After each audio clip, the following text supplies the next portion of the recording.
its sponsors, staff, or management.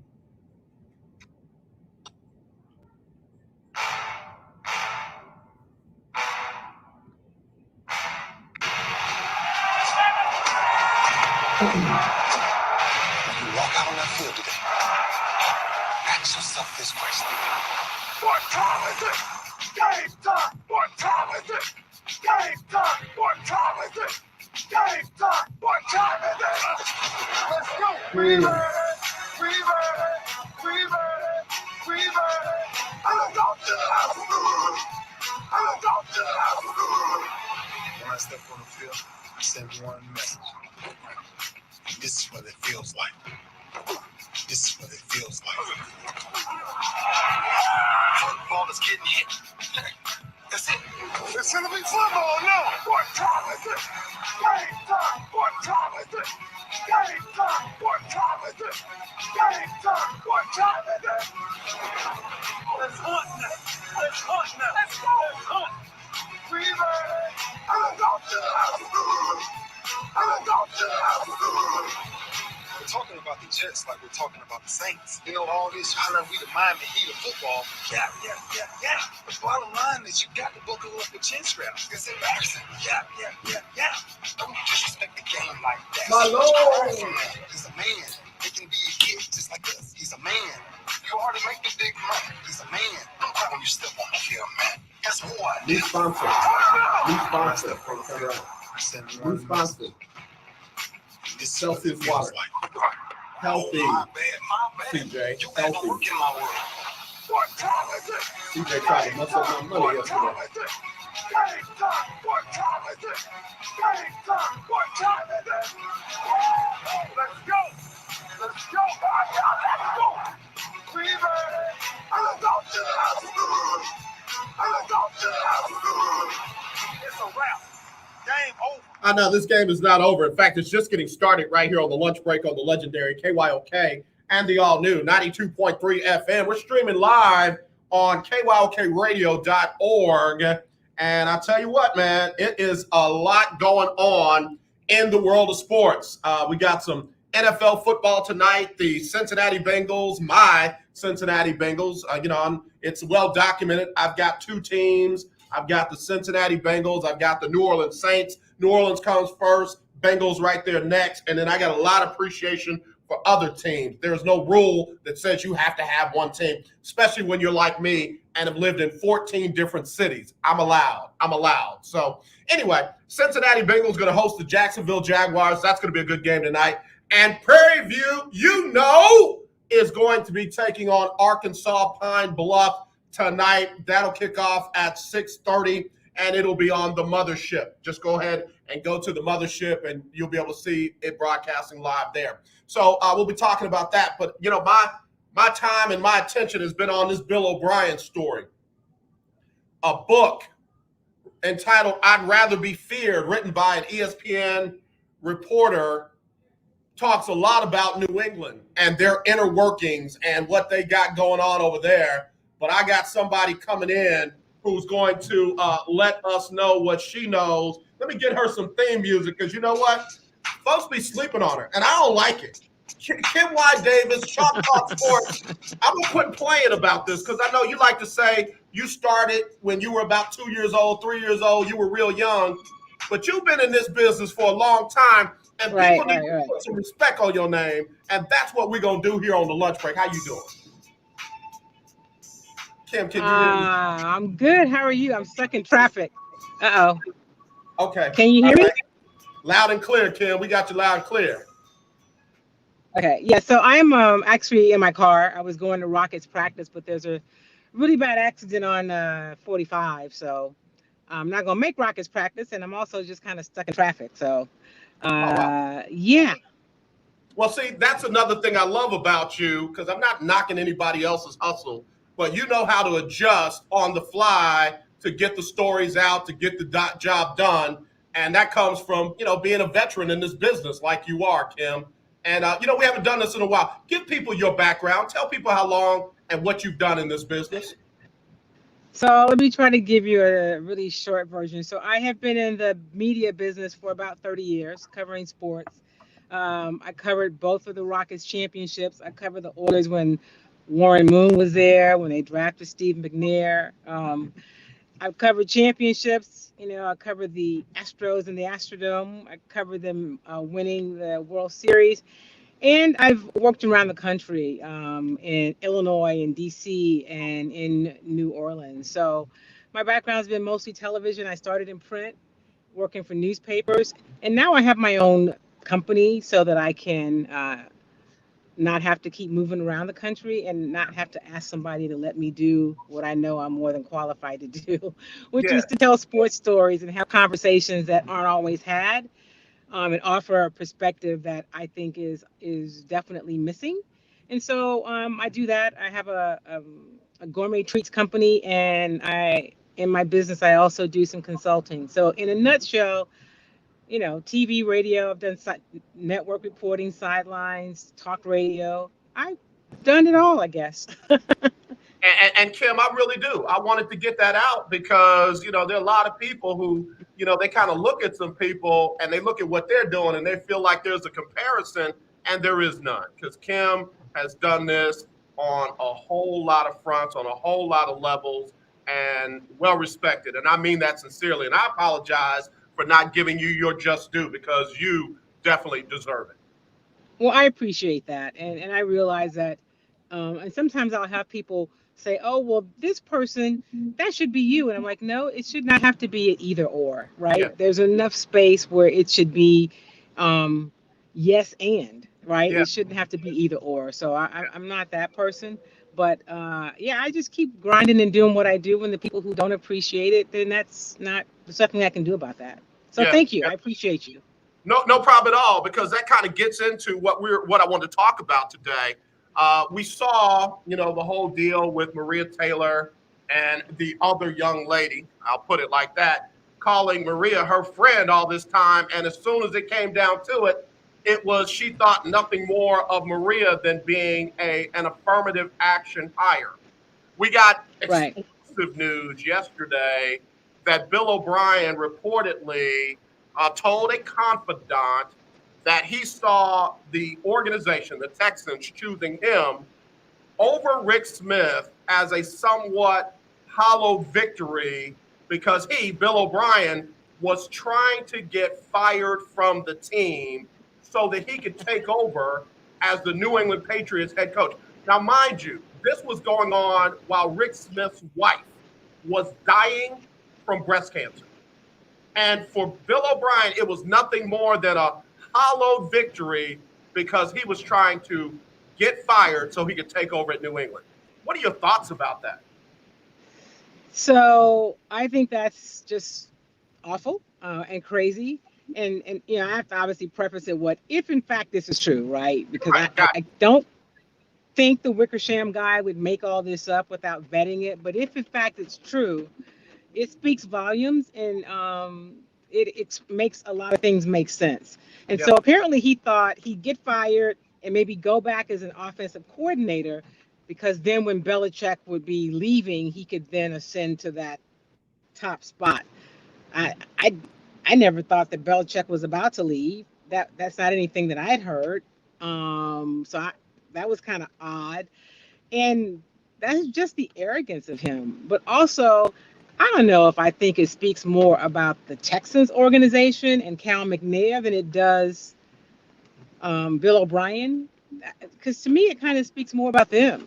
Like, how do you let somebody come in and really dismantle your roster and your front office? I mean, you supposedly had this great relationship with Rick Smith. You let that deteriorate to a point to where you moved on from him. You had a cap guy who'd been in the business and managing the cap for what, 20 years. You moved on from him, and you let Bill O'Brien make some moves that just weren't smart and that didn't make the team better. And then he hired Jack Easterby, and there's all this talk about Jack Easterby. I don't know him personally. Maybe he's a wonderful man, but there's just nothing positive that's been said about him as it relates to his rise in this organization, the Texans, and what his impact has meant to the organization. How do you consider yourself a business and you make all these moves? And that's not, oh, yeah, there's another guy that's not there anymore, Jamie Roots. And Right. I didn't always agree with things Jamie Roots did, but what we do know is Jamie Roots was good business for this Yep. organization. He Yep. made them money even Yep. when they were losing. He's been Yep. there since the very beginning. And so all of these things have happened.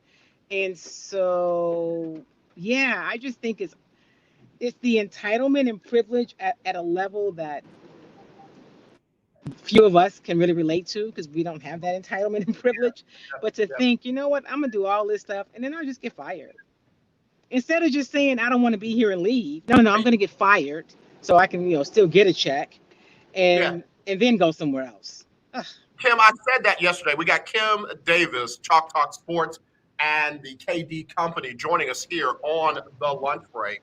I said that yesterday. I said we a lot of times will say a real man is this and a real man is that. A Mm-hmm. real father is this. A real grown man would have went into Cal McNair's office and said, "Hey, Cal, appreciate everything you've done for me, but there might be an opportunity opening up in New England, and I'd like to have an opportunity to pursue that."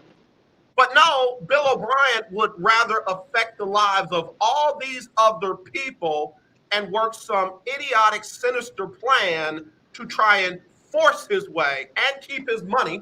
Because if he gets fired, he gets his severance and go to New England from there. And I got no respect for Right. that. Not, Yeah, and I think you said something really key, Andre. Affect the lives of so many other people.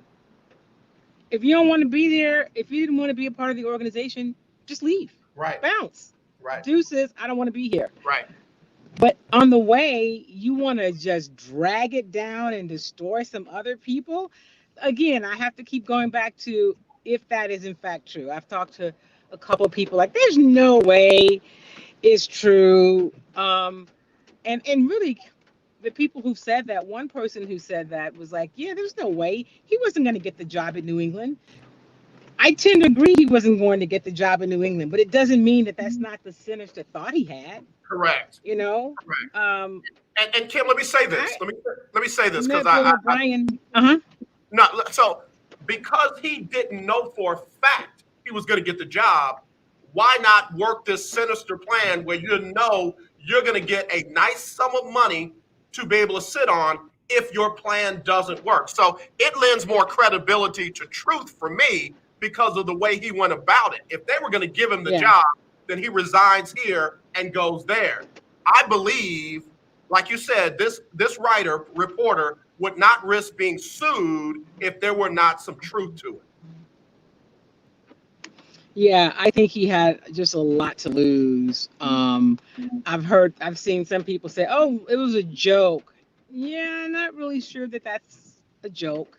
You know what I mean? Don't know that he was really joking about that, but I think it speaks volumes. And if you look at it, it's like a lot of things that happen with the Texans organization, the moves, they make a little more sense because you'd be like, why would he do that? Well, if you're trying to get run out of town, I guess the idea of that is just, I have no words. Yeah, It's beyond sinister and evil. yeah, It's just really awful. yeah. Three things that come to mind. We got Kim White Davis joining us, Chalk Talk Sports, the KD Company, and just a long time great broadcast journalist in this area. Um, Three things come to mind: the Jadeveon Clowney situation, because Jadeveon was coming in. He held out training camp, Right. preseason, but was on his way in and was told by Bill O'Brien, "Turn around, we're moving you." Of course, the Yeah. DeAndre Hopkins trade, if you will, and Right. the Rick Smith thing, because again, Rick Smith, after Rick Smith got fired, Bill O'Brien, who has never had a problem with words, could not put a string of words together to say, "We're wishing him the best, he and his wife, and we're praying for them." He could not say that. Every word that he said was followed by an and a stammer or a stutter. And I said, there's something about that. I said, there's no way in the world this man, who is as eloquent as he is when he's going off on people, can't put enough words together to say he wishes this man well while he's helping his wife fight breast cancer. And now those things come back, and it's like, oh, okay, now I get it. Now I get it. Well, and there are other moves too, and it's probably because he didn't wish him well. So I that's probably good that he didn't tell that lie. Um, but because he actually wanted it to be worse than it was. But there's Kareem Jackson, who this team drafted with a number one pick. Saw him grow in the organization and become a starting cornerback and really valued his position. When his contract was up, they didn't even talk to him. They didn't even try to keep him. Not even like, we'll pay you the same thing, take a pay cut. There was like no communication with him. Who does that? There were few people like that. I mean, there was the Tyrann Mathieu situation. We know how that happened.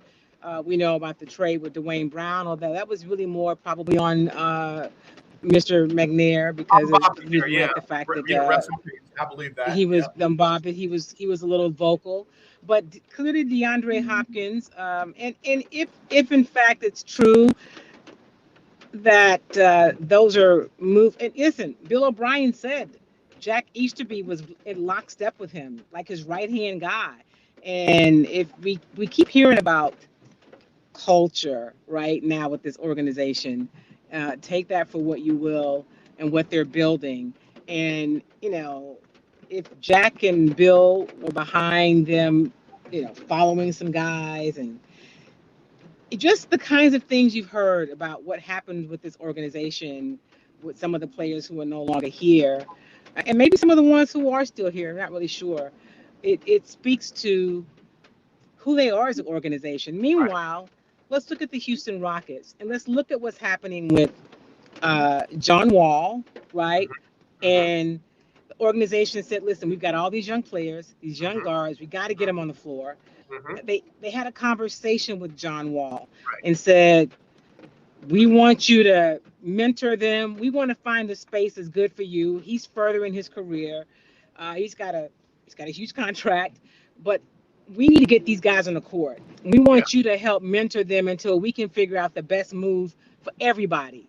And so at Media Day, John Wall and Rafael Stone, the general manager, sat down together and addressed the media. And John said, it's tough, but I respect it. And we are going to find the thing that works. And it was like, wow, these are grown-ups, right? And so if you are talking about how you treat people and how you build culture, instead of calling it culture, you just act in a way that shows that's important to you. And I just think a lot of the Rockets organization for how they handle it. I had another media person ask me yesterday or the other day at the Astros game, why don't they just buy him out?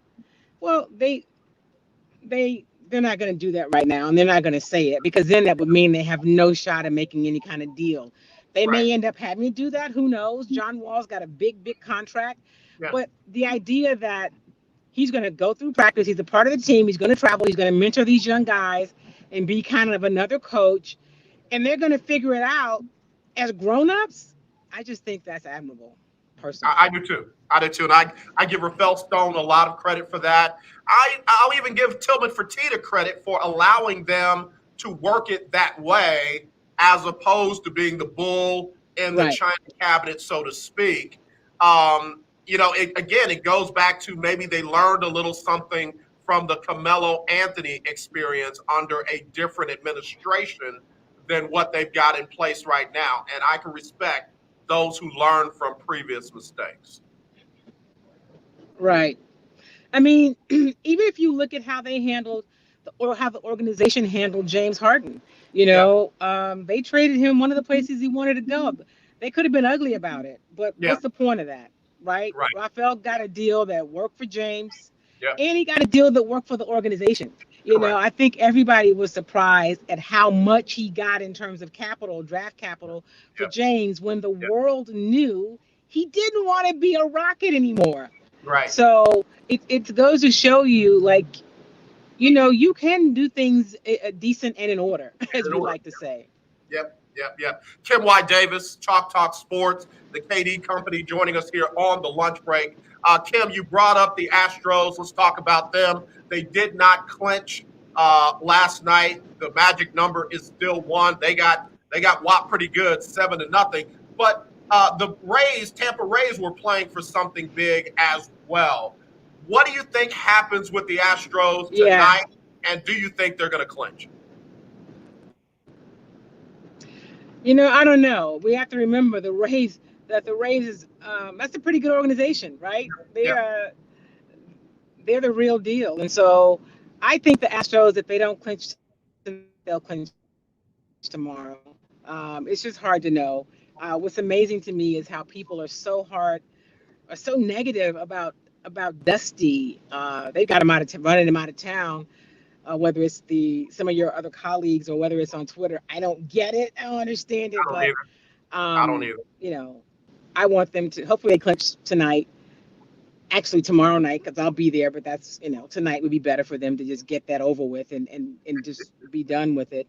But what's most important is that they get healthy, that they get the guys back. Brantley was back in the lineup as DH. I mean, he didn't. Their they didn't do much. Obviously, they were shut out offensively, and they just got to make sure that they can get the bats going at the right time, and also that they uh, can get their starting pitching going at the right time. You know, you can't give up 2 runs in the first inning when your bats aren't hot. It's Right. just not a winning formula. So Yep. they've got some things to kind of work out over this next week before the playoffs start next week. Yeah. Kim White Davis, Chalk Talk Sports, joining us. Kim, I know you got to get ready to go. You're driving. The Oakland A's. You think they come in with any kind of we're going to be spoilers in their mind for the Astros? They've got no love for the Houston Astros. I think we lost Kim. She is driving, y'all. Okay, yeah, we did lose her. Y'all, be sure and follow Kim White Davis, Chalk Talk Sports. That's our website right there, kdcompany.com. She is amazing broadcaster, journalist, host of Chalk Talk. She is amazing, and I want y'all to continue to follow her. Oh, she jumped back on. Okay, great, Kim. Listen, I know you're driving, and I don't want to keep you. My last question was, do you think the A's come in with extra incentive to try and play spoilers? They've got no love for the Astros. Yeah, they've got no love for the Astros, and I don't think the Astros have a lot of love for them either. So, if they could play spoiler, they probably would try to do that. But like I said, hopefully they go ahead and clinch tonight. And if not, then yeah, clinch against the A's. Let's wrap it up against them tomorrow night. So it'll be interesting. I'll be there tomorrow night, either way, and let's get this thing wrapped up and get ready for postseason. Kim, thank you so much for jumping on today. Tell everybody where they can find you and follow you, my friend. Absolutely. So you can find me on Twitter at Kim Y Davis. You can find me on Instagram at kim.y.davis. Also on Facebook, you can find me at Kim Davis or Chalk Talk with Kim Davis. And also check out KimmyTreats.com. That's my website where you can buy organic hand-whipped body butter and vegan popcorn. So I'm pretty easy to find. And Andre, it's always great hanging out with you and the good folks on KYOK. So I appreciate you having me on today. No problem. We appreciate you, Kim. Be safe out there. We'll talk to you soon. Talk to you soon. All right. Bye-bye. All right, my friend. Kim White Davis, y'all. She is one of the best. And I want y'all to make sure y'all follow her. And be sure and check out those Kimmy treats because that vegan popcorn is legit. It is legit. So a lot that she said, we'll break it down right after this on the lunch break on the legendary KYOK. The legendary KYOK 1140 AM. The legendary KYOK 92.3 FM. Radio stations in one. Tune in to Table Talk with your boy, TD Blackshear, every Tuesday from 10 to 11 a.m. on the legendary KYOK 1140 a.m. and 92.3 FM. See you there. In need of tires? Check out OMG Tire Services and more. New and used tires, all the name brands you desire. Located at 3126 Tidwell between 59 North and Jensen. Give them a call at 832-767-3211. Top-notch service from beginning to end. When you're done, get your car hand washed inside and out at OMG Tire Services and more. Located at 3126 Tidwell between 59 North and Jensen. Call 832-767-3211. That's 832-767-3211. Conveniently located on the north side.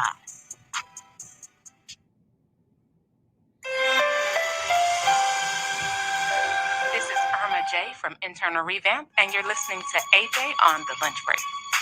All right, y'all. Again, it is the Lunch Break Sports Talk Show here on the legendary KYOK and the all-new 92.3 FM. We're streaming live, kyokradio.org. Also, we're on Facebook and YouTube. Keith Hennick says reports lately are saying that Robert Kraft can't stand Belichick. Belichick, you're funny. That is documented. That's documented. That if Bill Belichick hadn't brought not one, not two, not three, not four, not five, not six, but 7 championships to the New England area, I don't think he would still be there. But you kind of put up with a whole lot of people that you don't like when they are benefiting you like that. I mean, it's one of those interesting situations. That aside, I think that, yeah, there were probably some discussions with Kraft and somebody, whether it be Bill O'Brien, whether it be Josh McDaniels, whether it be Bill Parcells, and I'm just throwing names in there now, that said something to the effect of, as soon as this dude is done, you're my guy. And if that conversation was had with Bill O'Brien, and he already knew he was not getting the job done in Houston, yeah, guy like that might try to work some type of sinister plan to get out of here and get over there. And that's why I've always been just unimpressed by the never-ending pipeline between the Texans and the New England Patriots. Cal McNair, may rest in peace, Bob McNair, have always been enamored with that organization and tried to duplicate it.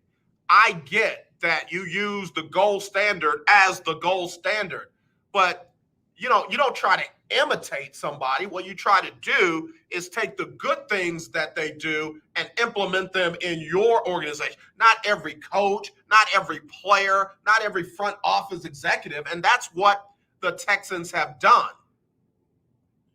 And I don't know, maybe Robert Kraft said, well, listen, we're always sending folks their way. Let me get one of their folks to come back my way. And given his, disdain for Bill Belichick, and I think that thing got worse after Tom Brady left and brought home a chip for Tampa Bay. It's like, see, it was Tom Brady more so than Belichick. I don't know, man. I don't know. I think the whole situation stinks. I think it's a bigger picture, though. At the beginning of an Ice Cube diss track called No Vaseline, there's a repeat in the intro that says, here's what they think about you. Here's what they think about you. Here's what they think about you. I'm going somewhere, so stick with me. A lot of times we see these owners sitting in press boxes. We hear them, talking every now and then to the media, Jerry Jones more than others. But the reality is we don't know what they think. We don't know what their personality is like. We don't know what their mindset is. And we've had a couple of people try to tell us about it. Dwayne Brown tried to tell us a little bit more about Bob McNair than most folks listen to. Folks have tried to tell us more about Cal McNair than most folks are willing to listen to. Man, look at all the stuff that came out about Jerry Richardson in Carolina after, hit the fan. Look at the Washington football team and all that was going on there. At at the ownership level. I can go on and on and on. Mark Cuban down with the Dallas Mavericks. Donald Sterling with the LA Clippers. Kelly Loeffler with the Atlanta Dream. There are real personalities behind these billionaire owners that might lend to some of this kind of behavior. They're billionaires. They don't always feel like they got to follow everybody's rule. They're billionaires. They like who they like, and when they decide they don't like them anymore, they want them out. And maybe a Robert Kraft says, hey, Bill O'Brien, would you be interested in the New England job if Bill Belichick moves on? I believe that's why Josh McDaniels turned down the Indianapolis Colts job and came back to New England. Whether they admit it or not, I believe there was some type of little, handshake, tongue-in-cheek kind of, hey, listen, you'll be a candidate when Bill moves on or retires. I'm just telling you, man, they just because they're billionaires don't mean they're friendly. Just because they donate money to charity doesn't mean that they're, really good people. Just because the phrase that, they're one of the most respected owners around the league, that doesn't mean anything. That doesn't mean anything behind closed doors. I'm not going to let this go. While Rick Smith's wife was dying of cancer, reportedly, Bill O'Brien was laughing and joking with a confidant about getting Rick Smith fired and saying it was a hollow victory, an empty victory, because he himself wanted to get fired. Imagine that. This guy's trying to get fired, and instead of getting fired, the organization promotes him. I'll be doggone if I can't even try to get fired around this place. They promoted me. I'm trying to get kicked out, and they kicked me up. Yeah. He's been very quiet. He hadn't had anything to say. None of his people have made a statement on his behalf. I know. He's so engrossed in developing the offensive game plan for Alabama that he can't give comments to this story. Well, I hope folks stay on him. Because if Alabama came to play U of H or Texas Southern or Rice, or doggone it, even if they go up to UTSA or Incarnate Word or Stephen F. Austin or Sam Houston, I'm there. I got one question, Coach. Did you laugh and joke with a confidant about Rick Smith getting fired while his wife was dying of cancer? Microphone in your face, waiting on an answer. And if the media relation folks interject or we're just talking football today, can he answer the question? Not pulling those softball questions with him. There was not many coaches that in fact, let me say it right. There were not any coaches that the Texans had that were worse to the media than Bill O'Brien. Bill O'Brien tried to abuse the media. I can't put them softball questions to him. Let me do my Donald Trump impersonation. Media down in Alabama, if you're listening, can you ask Bill O'Brien the harsh question of, did you laugh and joke with a confidant while Rick Smith wife was dying of cancer as you were getting him fired? Please. America would like to know.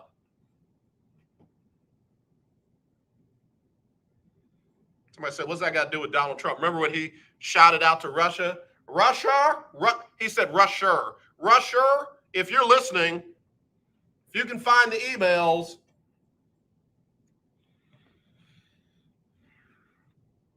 yeah, I'm you know me.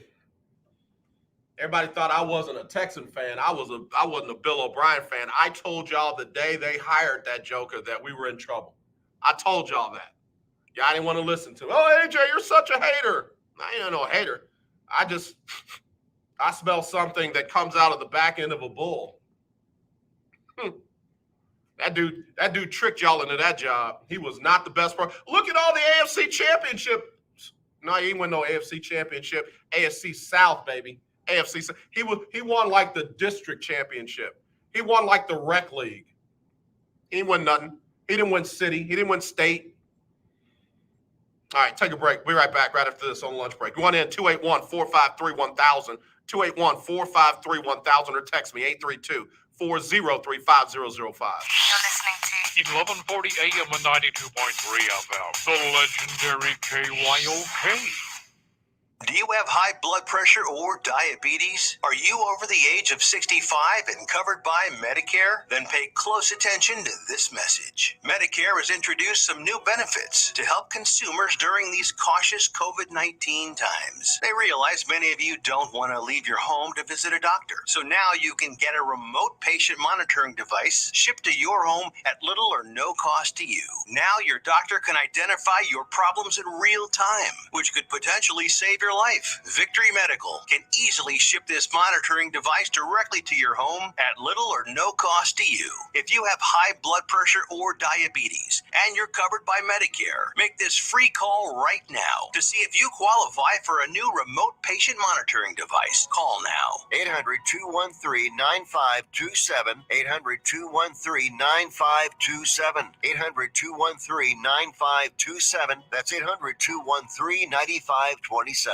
Do you have a home that you don't want anymore? We can buy it from you within 24 hours, any home, size, or condition. For over 20 years, we've been buying homes for cash and helping homeowners sell their homes immediately, with no listings or strangers walking through your home. Are you moving? Did you lose your job? Going through a divorce? Whatever the reason, if you're in a bind and you know that you need to sell your house fast, call the expert team at I Need to Sell My House Fast. We'll make you a serious cash offer to buy your home in 24 hours and let you walk away from it. No listing, no waiting. Sell any home, any size, any condition now. Call the expert team at I Need to Sell My House Fast. Make this free call now.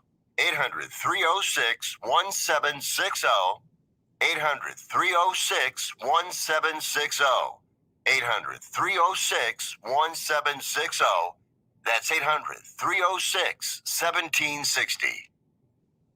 Nobody wants to get ripped off, broken into, or robbed, but nobody wants to pay a lot of money to have their home protected either.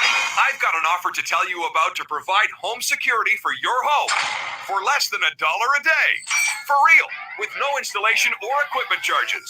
And this is from a company rated #1 by a leading consumer research company. According to the facts, most of you won't even call unless there's a burglary in your neighborhood or something bad happens. So let's give you a reason. Save money. For less than $1 a day with no other costs, you can get your home secured. Plus, get a lifetime equipment replacement warranty. You need protection for your home. Call the Home Security Hotline right now. 800-561-6198. 800-561-6198. 800-561-6198. Again, that's 800-561-6198. This is Jamie from Baytown listening to AJ on the lunch break. Thanks, Jamie. I got to give her a call. Trying to get Jamie on the intern team over here on the lunch break. Kev, the producer, does what he does very well, but I got to get somebody like Jamie to get in here and just put us over the top, trying to take this thing to the next level. Donna Coleman Holman, Caller of the Year 2019, said, yes, Bob did trick them, Texans.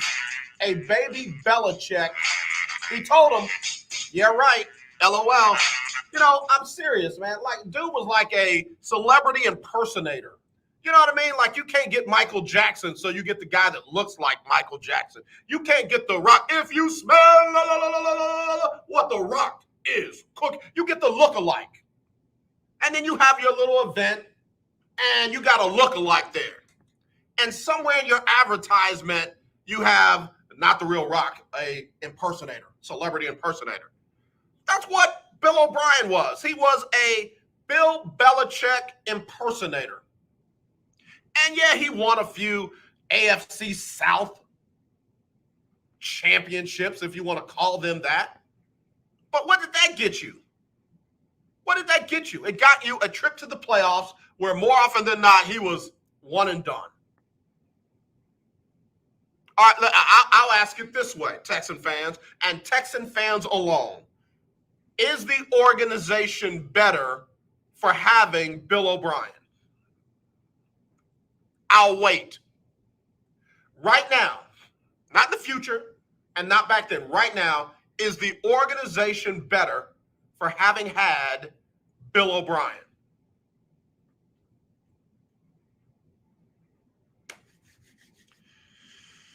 I can't hear nobody. 281-453-1000 if the number has escaped your mind. 281-453-1000 or text me 832-403-5005 or email me aj@kyoksports.com. Is the organization better today for having had Bill O'Brien?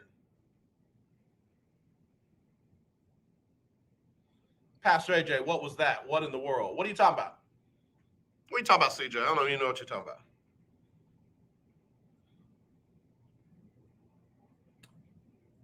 Anyway, no, they're not better. Look at what they had to do to just field a competitive team. They literally had to hire everybody. I mean, don't get me wrong. I ain't trying to give Nick Caserio no credit, but the dude had to go shopping.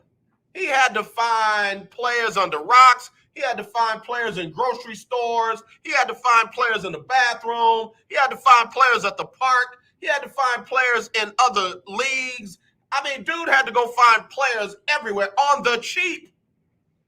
Because Bill O'Brien, and you know what? I said to Kim, there was about 3 moves that, now are questionable after this story came out. I got to add the 4th one. Remember when Bill O'Brien overpaid Laramie Tunsil and Tunsil walked in there without an agent? Dead giveaway. Somebody is now not trying to be, have exercise fiduciary responsibility. He's like just spending the organization's money like crazy. He got Skittles and bits for DeAndre Hopkins, one of the best wide receivers in the game. Now I know why people were blocking him out of the draft picks and That's why Rick Smith was like, I got this. Tell me what you want. Okay, you want a quarterback? You want a running back? You want a tackle? I'll be right back. Don't bring him with you because this guy ain't on your team. Everybody in the prayer circle is not praying for the same thing. Every now and then you got a mole in your camp.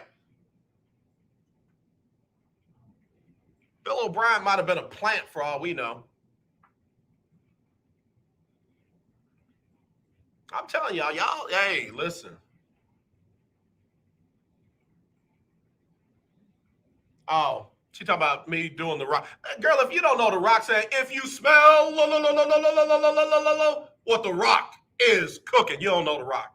If you don't know what that is, you don't know the rock.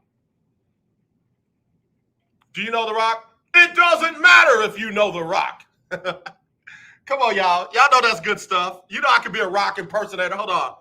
You know I could be a rock impersonator.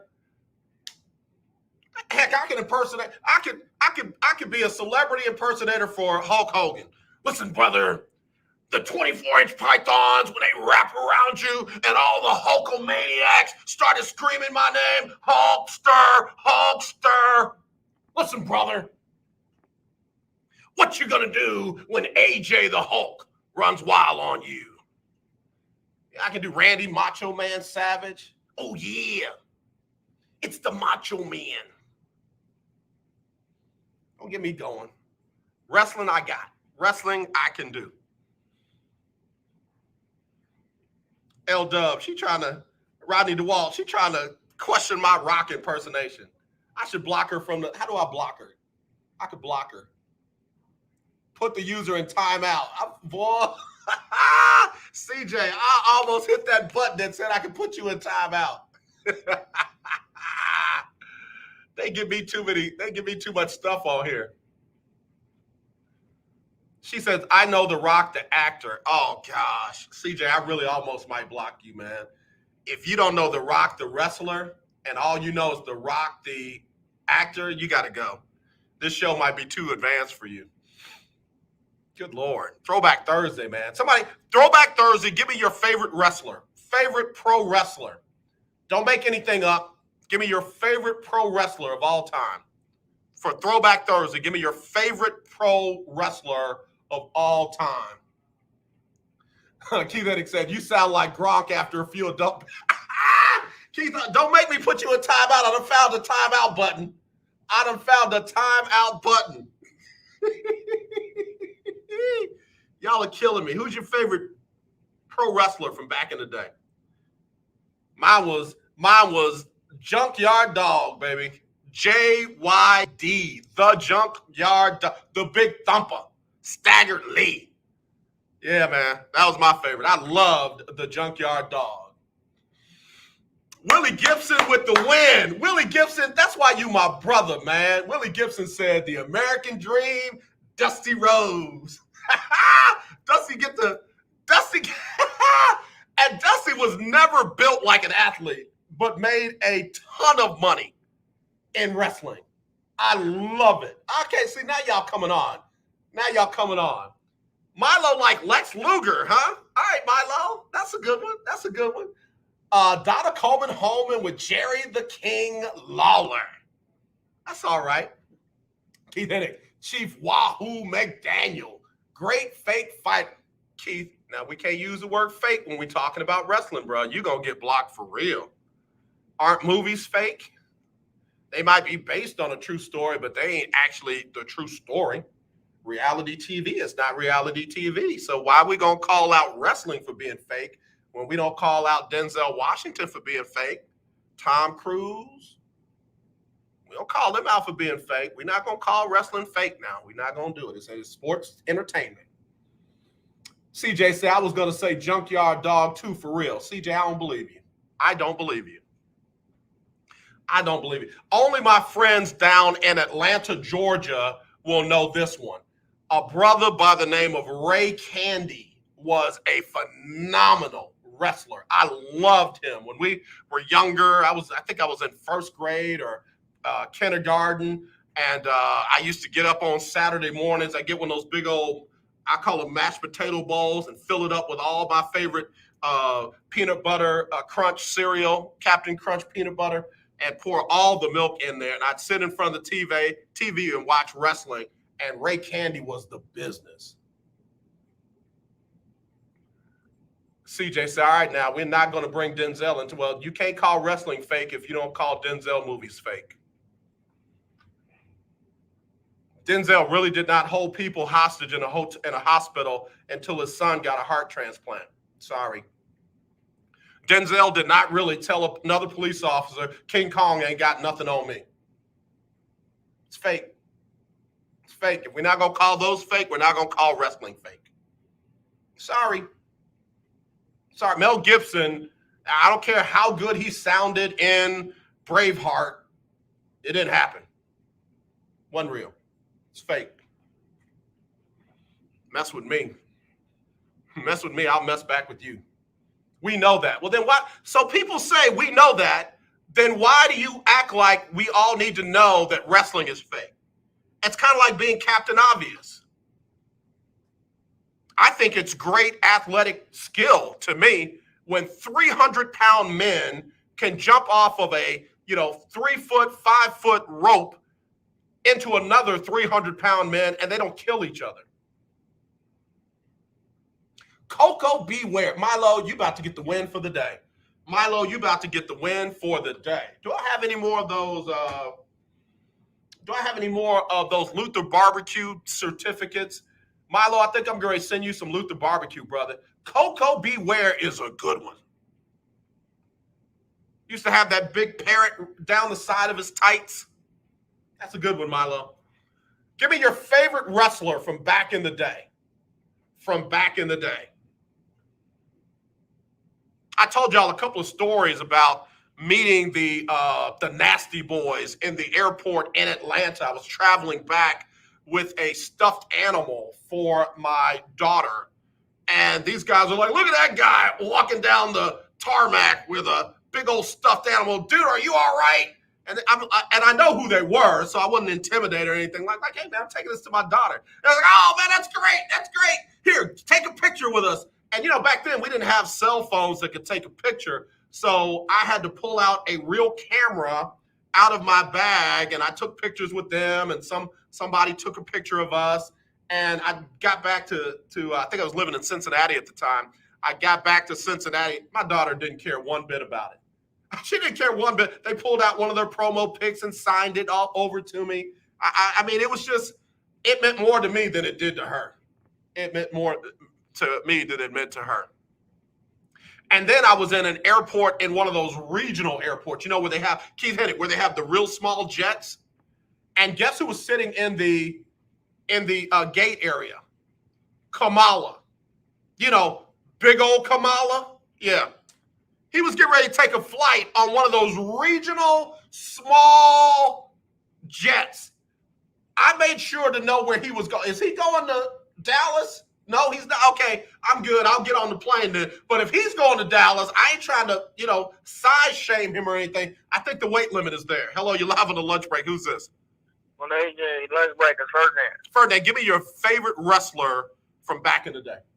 Man, mine is just like yours, Junkyard Dog. Yeah, man. Yeah. But since you picked him, I do have a second favorite. I put him head to head. I'll take put Junkyard Dog. I'll go with this name, Tiger Conway Jr. Yeah, that's a good one. And what I'm tripping on is in Texas, I thought more people would say the Von Erich brothers. No, I mean, the Von Erich brother was good, but like I said, man, I don't care what nobody say. The thump was off the chain. So let me tell you who my favorite tag team was from back in the day. It was the Road Warriors and the Rock and Roll Express. Ferdinand, I'm just talking to you now. Now, nobody's listening but you and me. I used to cry when the Rock and Roll Express would lose, especially if it was a title match and they had to give up the belt. I would cry. I would be heartbroken. Yeah, you had a bunch of greats, man. I mean, you had the Giant, Andre the Giant. Well, I loved him because of what? That's my namesake. So I was a little man, but I thought I was Andre the Giant. Yeah, man. I mean, you had Kamala. I mean, you had some good wrestlers, man. I don't know how Kamala would, come out of the jungle and would, be ready to wrestle. But, man, that joker there was a big old man. And like you say, those guys, man, was just huge. And like you say, man, to put all that weight coming from the top of those ropes, man, and not crush somebody's vertebrae, man, I couldn't do it. But it's all entertainment, and I enjoyed it from start to finish. Paul Bosch, I mean, I appreciate all that he did for Houston. Yeah, absolutely. Because Houston was one of the big wrestling spots. They used to come and turn out the Astrodome. They used to love to see them come and wrestle in the Astrodome. Milo said the Steiner brothers. You're right, man. The Steiner brothers were legit. So, but anyway, Ferdinand. Yeah, Jake the Snake, you remember Jake the Snake Roberts. He was something. And I'll get off because I know we can keep going. But yeah, I mean, enjoying your show. Keep up the good work, and I'll talk with you soon. All right, brother. Thank you so much. All right, listen, let me get Sybil Wilkes on here with what you need to know, and then I'll also do the birthdays at the top of the hour. Usher, you ready? Okay, Usher gave me the nod. He's ready. Let me go ahead and get what you need to know today. It's Sybil Wilkes with what you need to know. President Joe Biden is nominating 9 additional lawyers to run U.S. attorneys' offices across the country. According to the Biden administration, they will include several historic firsts, including the first Black female attorneys to lead their districts. Delia L. Smith has been nominated to run the U.S. attorney's office in the U.S. Virgin Islands and will be the first Black woman to hold that position. Dina King is also proposed to run the U.S. attorney's office in North Carolina and will be the first Black person to hold hold that position as well. NBA games don't begin until October 19th, but an unhealthy number of the league's players are already refusing to get the COVID-19 vaccination. The NBA's all-time leading scorer, Kareem Abdul-Jabbar, said the NBA should insist that all players and staff are vaccinated or remove them from the team. A small minority of anti-vax players has convinced the Players Union that a vaccine mandate during a pandemic should be a non-starter for the league. I'm Sybil Wilkes. Be informed, be empowered. All right, thank you very much. There's Sybil Wilkes. We're about to hit the top of the hour right here on the lunch break on the legendary KYOK and the all-new 92.3 FM. The legendary 1140 AM KYOK Conroe and 92.3 FM K222CX Houston. More than 10 years ago,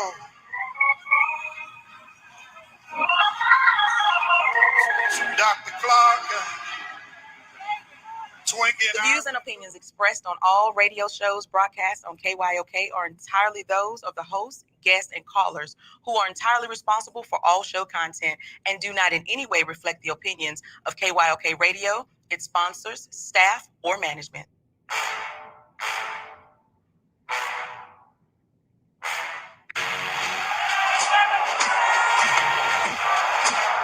when you walk out on that field today, ask yourself this question. What time is it? Game time! What time is it? Game time! What time is it? Game time! What time is it? Let's go! We ready! We ready! We ready! We ready! I'm going to the house! I'm going to the house! When I step on the field, I send one message. This is what it feels like. This is what it feels like. Football is getting hit. That's it. It's gonna be football now. What time is it? Game time. What time is it? Game time. What time is it? Game time. What time is it? Let's hunt now. Let's hunt now. Let's go. Let's hunt. We ready? I'm going to the house. I'm going to the house. We're talking about the Jets like we're talking about the Saints. You know, all this, how we the Miami Heat of football. Yeah. The bottom line is you got to buckle up with chin straps. It's embarrassing. Yeah. Don't disrespect the game like that. There's too much crying from them. He's a man. They can be a hit just like us. He's a man. You already make the big money. He's a man. Don't cry when you step on the field, man. That's who I did. When I step on the field, I send you one message. This is what it feels like. Oh, my bad. Your bad don't work in my world. What time is it? Game time. What time is it? Game time. What time is it? Game time. What time is it? Let's go. Let's go, by God. Let's go. We ready? I'm going to the house. I'm going to the house. It's a wrap. Game over. Now, that's just first hour on the books, second hour underway right here on the legendary KYOK. Throwback Thursday, broadcasting live on KYOKradio.org on Facebook and YouTube. Want to thank Kim Y. Davis, Chalk Talk Sports, for coming on my first hour. We had a lot of strong talk about Bill O'Brien and that nonsense he got going on. Let me go on the phone line, though. Hello, you're live on the lunch break. Who's this? Hey, AJ. Hey. How you doing? Pretty good. Who's this? It's Clarence. Oh, man, I thought you was Bill O'Brien. I was finna go in, bro. I was finna go out. You had to coach me like that, huh? I was finna put that mandible claw on you like back in the day, bro. Oh, man. Yeah. You don't know nothing about back in the day, AJ. Man, so take me back. I sent you a couple of pictures, sir. Look and see how I go back. Yes, I saw you. I see you on here. Yeah. Trying to look like you in The Rock. Yes, sir. You see the other gentleman, though? Do you know who that is? Who is that? You don't know the big cat on your leg? You know what? That's what I was just getting ready to say. Is that the cat? That's the cat, brother. That's the big cat. That's, man, look at you. All American at Grandma's, football star, pro football star, pro wrestler. You act like Grambling had something going on back in them Well, days. y'all, they got over us, but you act like Grambling had something going on back in the day. I did want to call him Monday and ask who won the Battle of the Band, which I know. Well, let me just say this now. The word on the street is that Prairie View won that Battle of the Bands too. But I ain't gonna say that out loud. I'm not gonna say that the word in the street was that Prairie View won the Battle of the Bands too. I'm not gonna say that. I've been noticing a little slippage too, because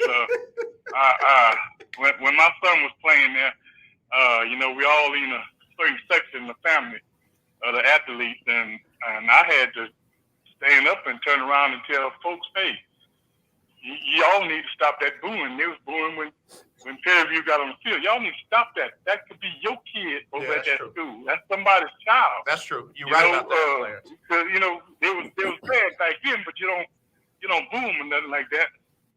And listen. Now that HBCUs are getting much more attention on major networks, the last thing they need to do is hear us booing the other team's band or players or anything like that. Yes, sir. Yes, sir. Yeah, that's real talk right there. Clarence, I got my special guest on, but I did want to acknowledge Grambling is going with a new quarterback this weekend. So we'll see if that can help them on the offensive side, because the defense is legit. Yeah, but until they get that offense straightened out, it's gonna be a minute. Yeah, I don't care how good your defense is. If you leave them on the field too long, somebody's gonna get them. Yes, sir. Clarence, you be safe out there, man. We'll talk to you soon. Rice almost sort of saw that with Texas Southern. With Texas Southern, you're right. They played a decent game. You're right. They played a decent game. You're right. Clarence, be safe out there, man. We'll talk to you soon, okay? Yes, sir. Thank you. All right, brother. Good dude. He did. He sent me some real nice pictures of him and The Rock and him and the big cat, Ernie Ladd. But anyway, let me get this dude in here real quick. Y'all, some of them confusing with LL Cool J because he's a real good light-skinned looking brother.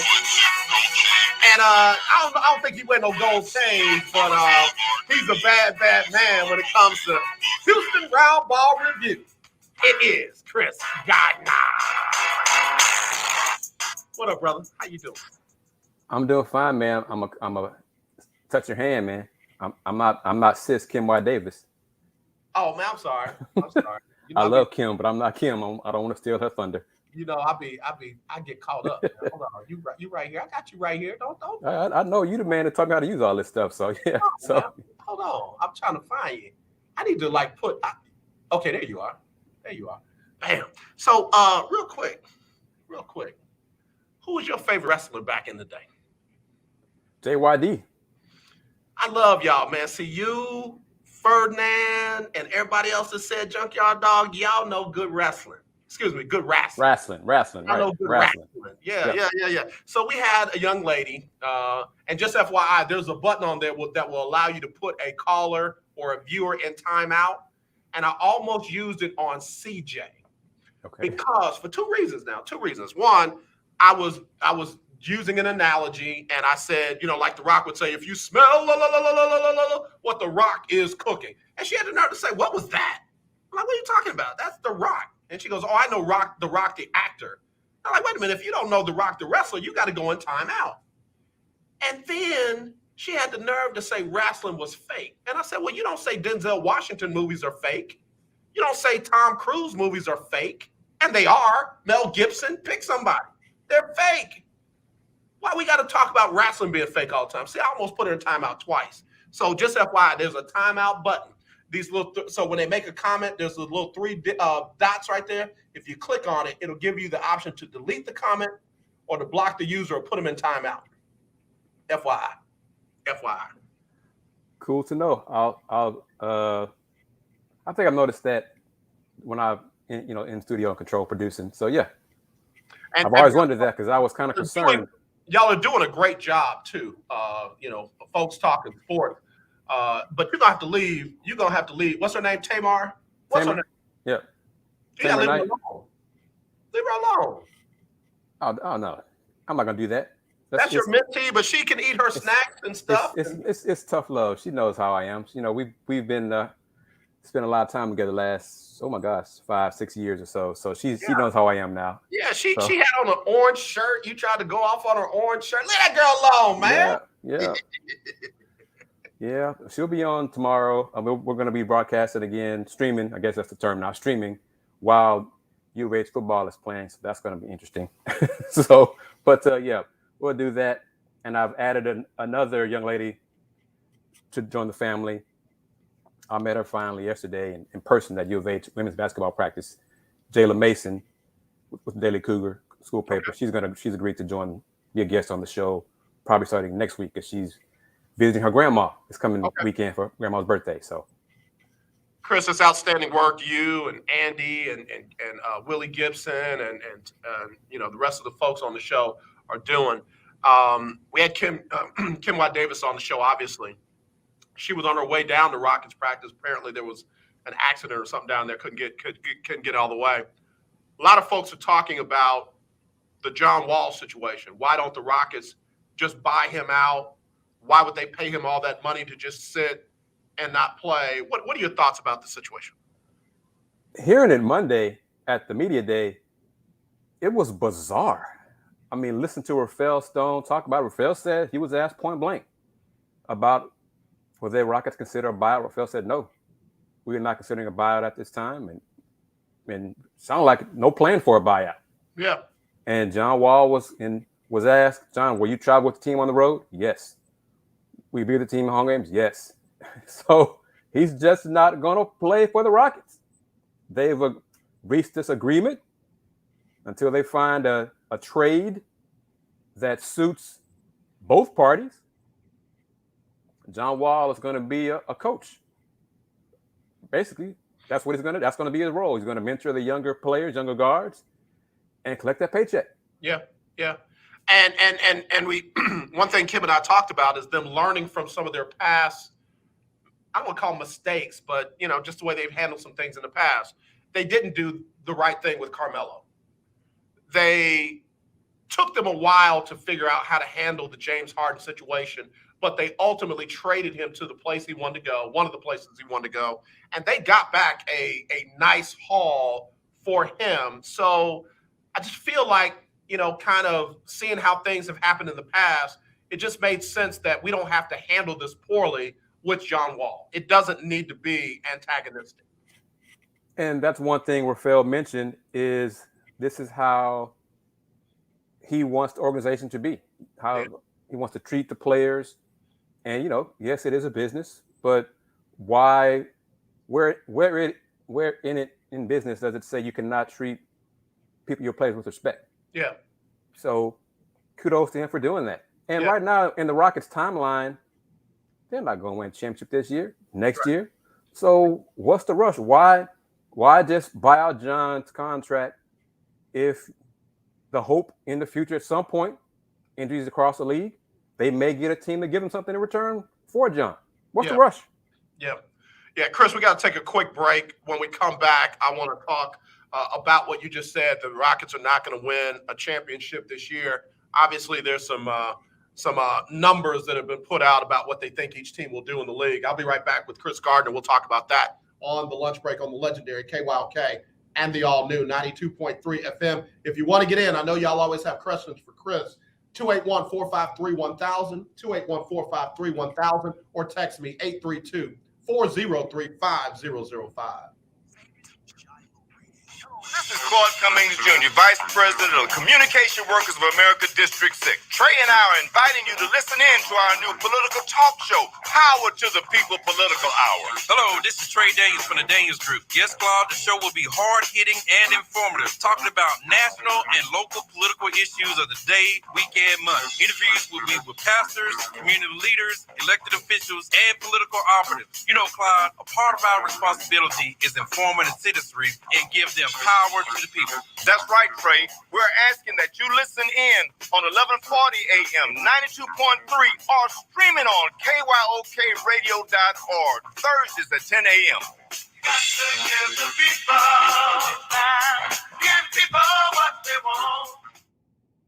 Get up mornings with Erica Campbell. More prizes and more winners. You are a winner. Yay! It's Get Up Mornings. Hello, Hi, Leanna. Where you calling from? Houston, Texas. Houston, Texas. Leanna, what is the word of the day? Party. Join the party, y'all. Hey! Congratulations. You won $100 in Erica Campbell's cash and a chance for a trip for two to fly away to Atlanta. Airfare, hotel, ground transportation, and a chance to meet and greet some of your favorite gospel artists. How you feeling? I'm claiming that too. Come on, come on. No, that's right. Now tell us, what show just made you a winner? Get Up Mornings with Erica Campbell. Show did. Congratulations. I have so many friends that All right, y'all. Back here on the lunch break on the legendary KYOK and the all-new 92.3 FM streaming live, KYOKradio.org. Kris Gardner, Houston Roundball Review, hanging out with us as always on Thursday. And so, Kris, it's no surprise that the experts, the analysts, the odds makers, whatever you want to call them, have the Rockets last in the Southwest Division. They've got them somewhere between 22 and 25 wins. Surprisingly, though, they've got San Antonio in the third spot. New Orleans, then Memphis, then, of course, Dallas winning it all. What are your thoughts about those rankings, and how would you put them in our division? Say that again. Rank them again. Dallas 1. Dallas 1. Okay. Memphis 2. New Orleans, San Antonio, and Rockets. I could see New Orleans finishing ahead of San Antonio. It may not be by much, only because New Orleans has a better player of the two. Zion Williamson. Yeah. I could go with that. Obviously, if it comes down to coaching and experience, you're going with Pop and the Spurs. But, I'm just not sold on the Spurs. They got a lot of good guys, good players, but they don't have any great player. I mean, I think Zion and Brandon Ingram are better than anything the Spurs have. So, I'm okay with that. And the 22 to 25 wins, I had them at 21. Okay. So, and I could see 25 topping out. So the range is about the same. So I'm good with that. Yeah. Yeah. And you know what? And I'm glad to hear you say that, because, Kris, you've been doing this how long? 1994. 1994. Your take is as good as any analyst, any expert, any odds maker out there, and you are right there within that range, plus or minus 4. And I got nothing but respect for you. I said the same thing about Kim Davis when I had her on earlier. I want to start giving you guys more respect. You all have been doing this for a long time. You've earned the respect. You've put in the work. I'm not knocking the new podcasters and the new broadcasters and what have you, but I'm not going to disrespect our folks to try and make other people, look good. And you and Kim both have put in that work for a long time. So yeah, I'm not surprised that you are right there in the pocket with those numbers. Appreciate that, man. And I'm with you. I don't want to tear others down in order to build myself up. Right. But I do want to let the youngsters know that I've been doing this a long time. Yep. Okay. I learn from folks, and I'm trying to share with you what I learned from them. Yep. So don't get it twisted. Think you know everything, because you don't. Yep. And I don't. And I've been doing this almost 30 years now, and I still don't know everything. So and Kris, again, I respect you because I'm a rookie in sports. I've been doing sports, professionally since 2005. I've been playing sports for a lot longer. But when it comes to radio, man, it'll be 40 years for me in radio next year. 40 years. Awesome, man. That's so, awesome. I gave somebody a prophetic word the other night. A guy told him to stop playing small. That word boomeranged and hit me. I can't play small. God let me do this for 40 years. I'm not going to minimize it so other people can feel good about what they're trying to do right now. There's room for all of us to shine. Exactly. And I've said to you, I mentioned to you on this show, I appreciate you because you invited me on this show. Honestly, other than Kim in H-Town, they treat me like I didn't exist anymore. Yeah. On local airwaves.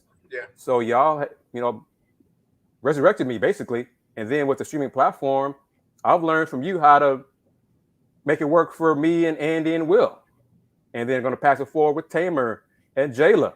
So that's what it's all about. So much love to you, man, always. Well, man, I appreciate that. I don't take it lightly because, folks did it for me. And I said it the other day, man. One thing I'm not going to do, and I just did it earlier today. I don't ask people to be on their show. I don't ask people, and even my brothers, you and David Grubb, I respect what you do, and I'm here to support you without being on your show. If you want me, you'll ask me. But I did ask Claude Cummings and the CWA, can I be on the Power to the People political talk show? Because I got stuff to say. But other than them, I don't ask people to be on their show. That's fair. I mean, you're such a busy man, in the evenings. I'm gonna have to, pencil you in to have your people, let me know when you're available on a Friday, so we can get you on Folk Talking Sports, man. So folks can see the person who inspired the show. Well, man, again, I appreciate it. And again, don't ever feel obligated, because our friendship is solid. Our brotherhood is legit. And this is for real. And people need to see more of that today, Kris. Brothers being brothers without expecting anything from each other. Like, I want everything from you and nothing, everything for you and nothing from you. I tell David Grubb the same thing, bro. I want everything for you and nothing from you. And I think right now with all this, backbiting and calling people out and, pointing at each other, trying to make all these battles, they need to see some brothers who can really support, brothers and sisters, yes, who can really support each other without taking anything from each other.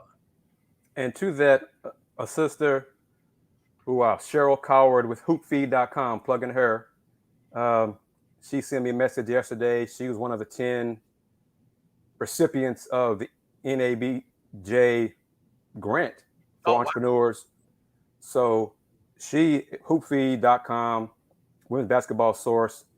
It is one of the sources for women's basketball. Yeah, yep. And I'd say 15 years ago, roughly around there, I just happened to be part of NCAA Women's Final Four panel, basically, of who can we contact in media to ask them to attend and cover Final Fours.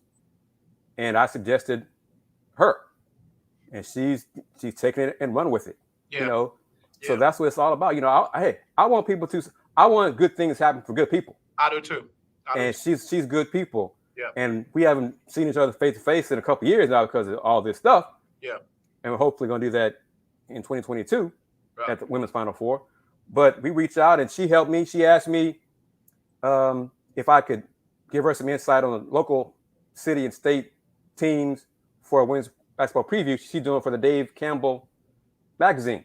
Mm-hmm. Okay. And I said, sure, no problem. So I gave her the info, helped her out. So it's going to be in a magazine previews. Should be coming out soon. And ironically, right around that same time, I was emailed again from a national award committee, the Katrina McLean Power Forward Award, if I wanted to be a member again. And I said, of course. So they asked me to give me their watch list for that college basketball award. That's a national award, brother.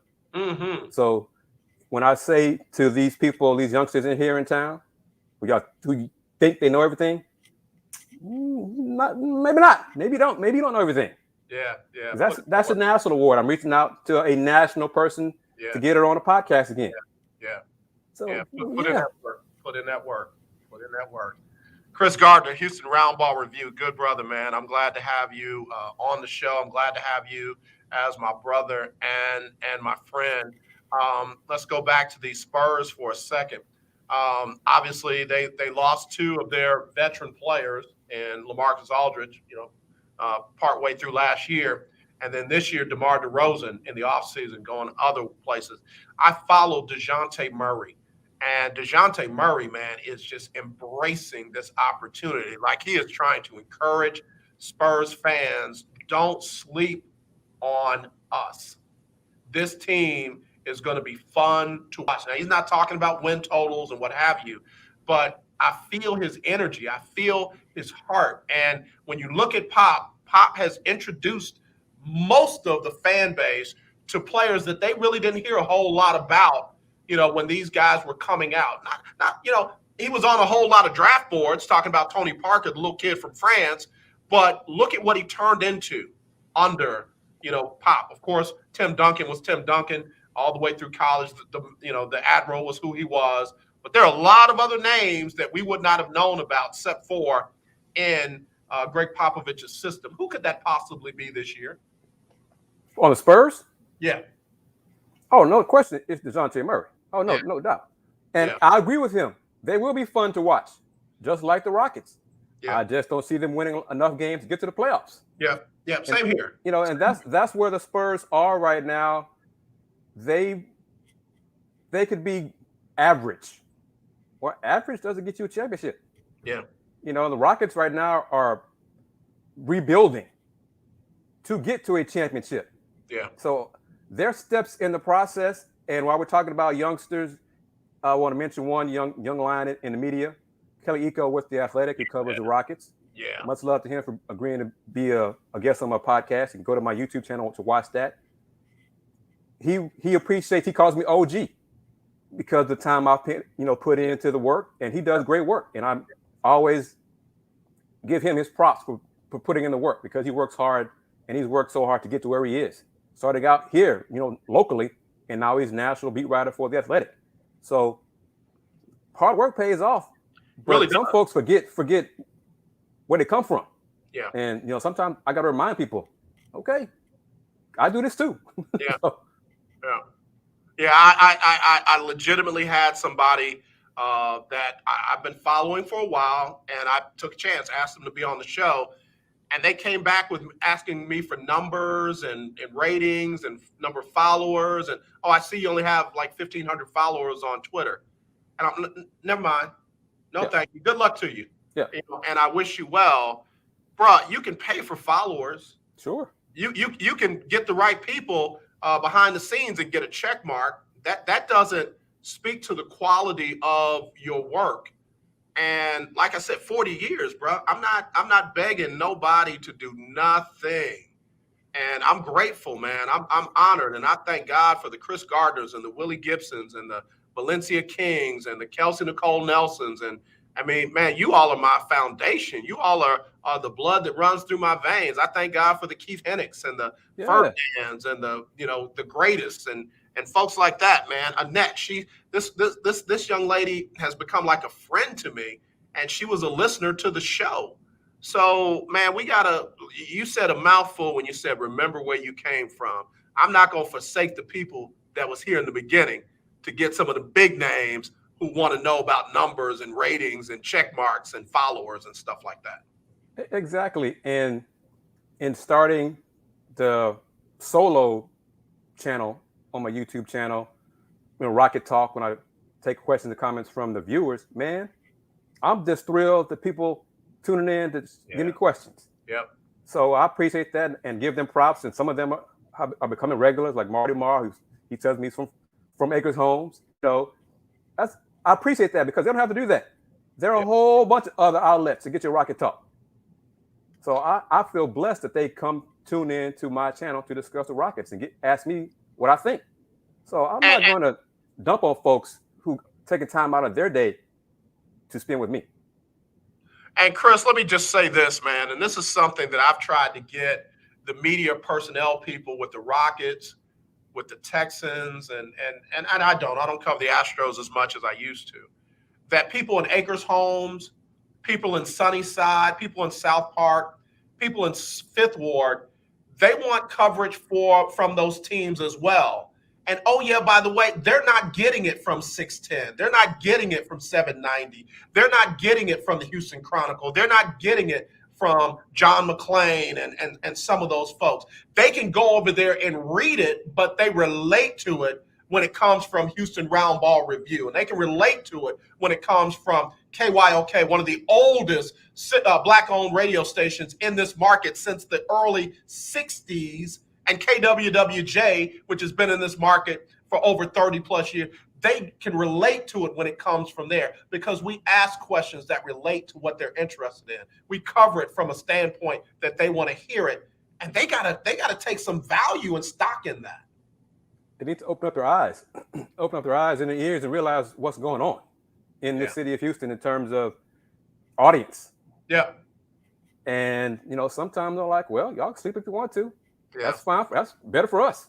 Yeah. So, okay. Yeah. I got no problem, filling getting where I fit in. Yep. And talking Rockets. I was just gonna say we resourceful. We'll figure it out. Yes, sir. If you won't let us, we'll make a way. And that's what I've done. Again, thanks to you, man, and Will. I see you on there, man, with the comments. I appreciate him being part of the show. And Indiana is 21 years old. Yeah. He didn't have to, and he's got his own avenue to discuss U of H. He agreed. He also calls me OG. When I told him about Eco, he said, well, you are, man. We look up to you. Man, that means a lot to me, man. You know what I'm saying? It does. And so for him to agree to be part of the show and being a youngster and more savvy technically than I am, putting content out there, man, that's much love. Much appreciated. Yeah, nah, bro, I got a lot of respect for you, man. I appreciate you, opening up the door the way you did to come on and keep coming on. And so we, again, this division, Dallas, how good can Dallas be? How good will Dallas be? I'm hearing a lot of people saying Brunson has got to take the next step, and Tim Hardaway Jr. has got something to prove, and they're not going to be all the way there until they figure out what they're doing with Porzingis. But how good can Dallas represent this Southwest Conference? Mavs are the best team in the division, but they're still not Laker Suns level. I'm not even sure, and I feel about Utah. I'm not sure if they're on Utah's level. Yeah. So, and Denver, okay. If Jamal Murray were healthy, they'd be elite too. But he's not coming back from the ACL. Not sure when that's going to happen this season. But their core four is set and is well paid now. So they're going to be solid. They're better than Dallas. So, Mavs are going to be fifth seed again. But they're not one of the top three teams in the West, in my opinion. Well, let me just say this, and I don't want nobody to think I'm tooting my own horn. But I told a couple of people, ain't calling no names, David Grubb and Kelsey Nicole Nelson, when Harden was talking. Well, it was even before Harden was talking about being, getting out of here. I was saying if the Rockets are going to, turn this thing around, they're going to have to distance themselves from three people. And it wasn't three players. It was Daryl Morey, it was Mike D'Antonio, and it was James Harden. And I said, and if they got to get rid of Harden, there's a young man that I wouldn't mind having, and his name was Michael Porter Jr. Everybody, oh, no, you don't want him. Kelsey was like, oh, he's a problem. And then David Grubb was like, oh, but he ain't going to play no defense. That boy just got paid. He just got paid a lot. He got paid. It's a unique contract. And his talent was never an issue with him, especially on offense. Yeah. His issue was health. That's why he fell in the draft, because there were medical flags about his health, back, hip kind of things. And you haven't heard really those things mentioned in Denver. Defense is still an issue for him. This is my personal opinion. Yeah. You got to be good on both ends, great on both ends. Yeah. For me to consider you elite. Defense, he needs to do better. Okay, compete. First step, you got to want to play defense. That's first thing first. That's first decision. That's a want to. Yeah. So I think he's developing that. Yeah. Next is learning where to be in the right spots, and then lastly, being able to D up your man and stop him from scoring. Yeah. Okay, but let me say this: didn't we hear those same things about James Harden? Yes, me. You still are hearing those same things about James Harden. Okay, and I even saw a press conference where the general manager and the owner said, we don't want him playing defense. We just want him being James Harden. I remember it like it was yesterday. So, man, I just knew that we needed a legit replacement for Harden whenever that time came. And I thought that Porter would have been easier to get before he signed this big contract. And clearly that was the case. But I like what the Rockets have right now with KPJ and Jalen Green. I think they're going to be fun to watch as well. Oh, I agree completely. And, James Harden, yes, he's a very good defender in the low post. Strong, lower body strength, takes quick hands, but also he takes advantage of the ineptitude of big men in the NBA now who can't score in the low post anymore. Right. And don't realize how they can shoot over shorter players. Yeah. Because, James Harden is 6'5" all day. I'm 7 feet. James Harden not going to stop my shot. I'm going to try and shoot over him all day long, but the folks don't know how to do that now. But perimeter defense, Please. Come on. Okay, James Harden's not a great perimeter defender. But with the Rockets, his load on offense was so much, he really didn't need to do. You didn't want him to do too much on defense because you needed him to do so much on offense. Yeah. So, you know, but there was a point early in his Rocket time here. James did not want to play defense. He did not. No. Yep. So he's changed. He's gotten better at it. He's developed that want to. Mm-hmm. Now he just has to stay healthy, keep his hamstrings healthy, and worry about his one of his teammates. Yeah. Kris Gardner, Houston Roundball Review, joining us on the show. Start calling him Kris OG Gardner on the show. You bring up a good point with the Brooklyn Nets. How much do you think this off-court, off-season stuff is going to affect them? It's an 82-game season, so obviously I don't expect this to be a problem all season long. But what are your thoughts? Kyrie being Kyrie. You know, I've said it on Folks Talking Sports, said it here on Lunch Break. At some point in the season, Kyrie is going to be Kyrie, and it's just a question of how long it's going to be and how many games he'll miss because of him being Kyrie. And that's the reason why I'm not picking them to win a championship.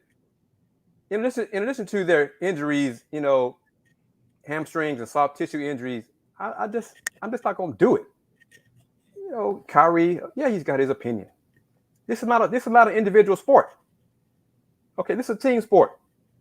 So at some point, if it lasts too long, and if he does miss home games, enough of them, it's going to be a problem. Yeah. Well, the latest published reports say that he is probably going to take the vaccine so that he does not miss home games.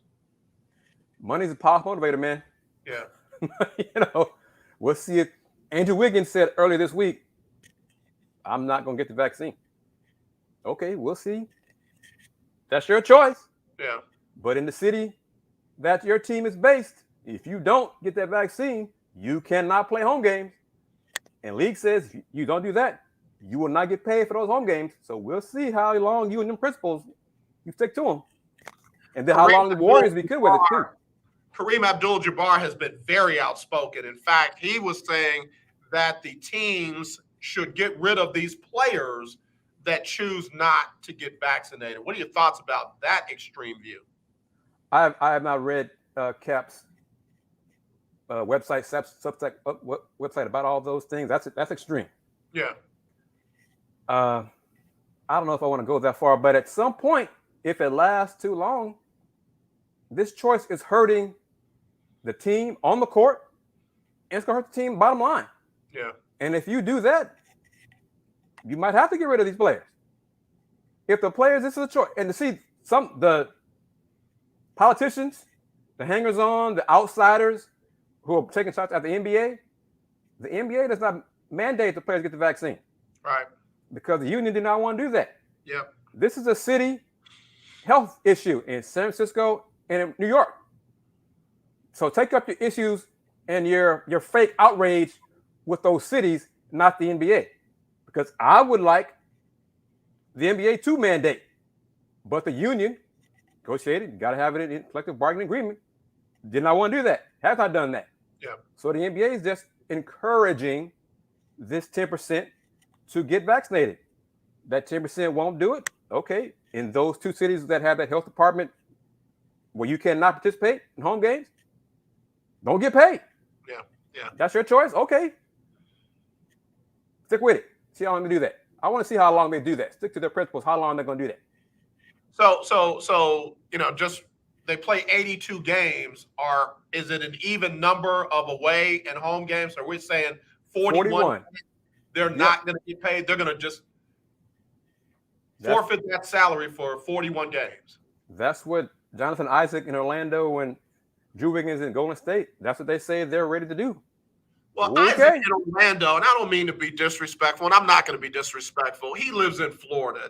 He plays in Florida. They ain't going to mandate nothing. They going to mandate that you don't mandate anything. So, again, he's definitely got a right to say his piece, but why is there so much attention being given to him? Well, and keep in mind, he was, I guess, the lone player who did not kneel at the playing of the national anthem. Right. Jonathan Isaac has his own views, right, and they're extreme Right. views. Right. They are his. Notice I But- keep saying the word right. I'm Yes. saying it for more reasons than one. And I'm just going to continue saying basketball is not an individual sport. Yeah. He's not playing by himself. He has teammates Yeah. that need to rely on him. He needs to rely on them. So his personal choice is impacting the team. That's what these players seem to just ignore and forget about. NBA, NFL, NHL, Major League Baseball. Y'all are playing team sports. This is not just impacting you. It impacts your teammates, coaches, and everybody else in the organization as well, because you are making this. Well, it's my personal choice. It's a problem. Okay. And then what if your child gets COVID from school and then gives it to you? Then what you gonna do? All right, so real quick, Kris Gardner, Houston Roundball Review. They play in New York on October 22nd. Is he going to be allowed to play, or does New York mandate that anyone playing in that arena have to be vaccinated? See, that is the conundrum. Okay. As far as I know, it doesn't apply to the visiting players. So he'd be allowed to play in New York, or he'd be allowed to play in San Francisco. And that doesn't make any sense to me, but where the home team players like Wiggins couldn't play, but a visiting, why? It doesn't, but that's the way it is right now. So yeah, he'd be allowed to play. Yeah, that's something that I'd be curious about. And then going up to Toronto, I know Toronto has very strict COVID requirements as well. And then I'm looking on here to see when and if they go to, December 6th, they play at the Golden State Warriors. So will a player like that be allowed to play in those areas if they are, openly and choosing not to get vaccinated? I think Toronto, you have to test negative in order to play in Toronto. Okay. I think that's what it's going to be for this season. And these unvaccinated players, they're going to have to do additional testing. They're going to have to be away from their teammates for a lot of, non-court events. Why do you want to do all that? Go through all that unless you have a legit medical issue, a legit religious issue. Other than that, I just don't understand it. I really don't understand it. If you want to form your own league, be your own owner, get your own arenas, have a league filled with unvaccinated players, go ahead. Make it happen. Get the insurance for it, the backing for it, stream it, do all those games, do all that stuff. See how many folks watch. You'd have some folks watch, but not as you think. You'd have a whole wing of the country that will support that for various reasons. Let me take a quick break, Kris. We'll come back. We'll wrap it up right after this on the lunch break on the legendary KYOK. It's the lunch break. 1140 AM and 92.3 FM. The legendary KYOK. Do you have high blood pressure or diabetes? Are you over the age of 65 and covered by Medicare? Then pay close attention to this message. Medicare has introduced some new benefits to help consumers during these cautious COVID-19 times. They realize many of you don't want to leave your home to visit a doctor. So now you can get a remote patient monitoring device shipped to your home at little or no cost to you. Now your doctor can identify your problems in real time, which could potentially save your life. Victory Medical can easily ship this monitoring device directly to your home at little or no cost to you. If you have high blood pressure or diabetes and you're covered by Medicare, make this free call right now to see if you qualify for a new remote patient monitoring device. Call now. 800-213-9527. 800-213-9527. 800-213-9527. That's 800-213-9527. Do you have a home that you don't want anymore? We can buy it from you within 24 hours, any home, size, or condition. For over 20 years, we've been buying homes for cash and helping homeowners sell their homes immediately, with no listings or strangers walking through your home. Are you moving? Did you lose your job? going through a divorce. Whatever the reason, if you're in a bind and you know that you need to sell your house fast, call the expert team at I Need to Sell My House Fast. We'll make you a serious cash offer to buy your home in 24 hours and let you walk away from it. No listing, no waiting. Sell any home, any size, any condition now. Call the expert team at I Need to Sell My House Fast. Make this free call now. 800-306-1760. 800-306-1760.